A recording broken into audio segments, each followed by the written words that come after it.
alle eleverne herinde for Student X ukoncentreret, og så vil det blinke vildt.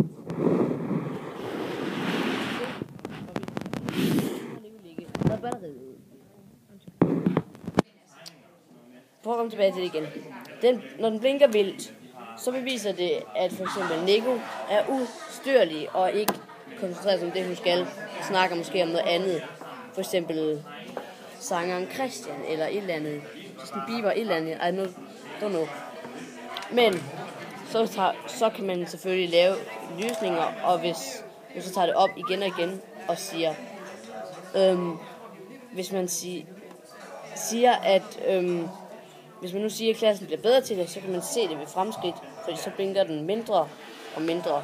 For eksempel, det her, det var i sidste uge måske, og så i løbet af i den kommende uge, så kan man se, at lampen lige så stille, den falder, fordi vi bliver bedre til at holde koncentrationen. Så nummer 2.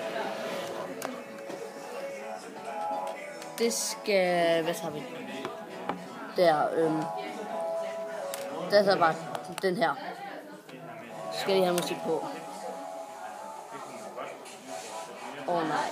Nå, men formålet med den er, at vi tager den her.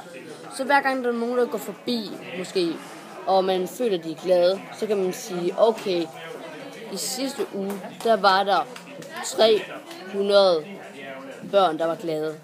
Så næste uge er der 700 børn, der var glade. Så måler man det i den her. Og så kommer der lige et lille resumé på 5 sekunder. Så kommer det her 5 sekunder. Og når næste så kommer forbi, og retterne føler, at vedkommende har det godt og er glad,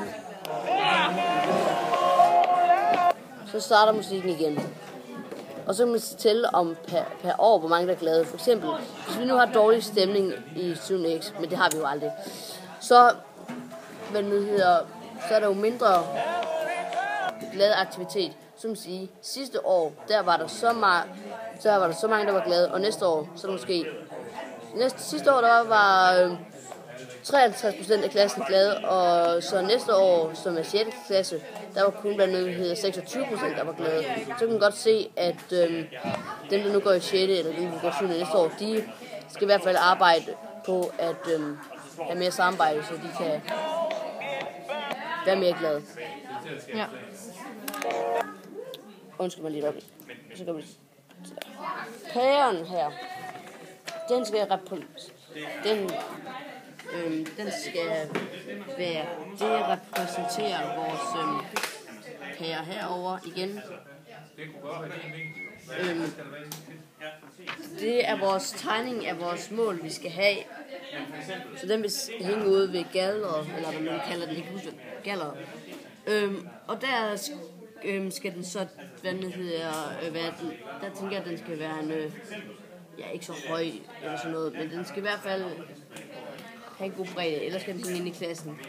Så hver gang man kommer i skole, og folk er glade om morgenen, så kan man se, at folk er glade. Så om vinteren, måske hvor det er mørkt, så er man måske trist, så kan man måle, om man er glad, eller om man ikke er glad.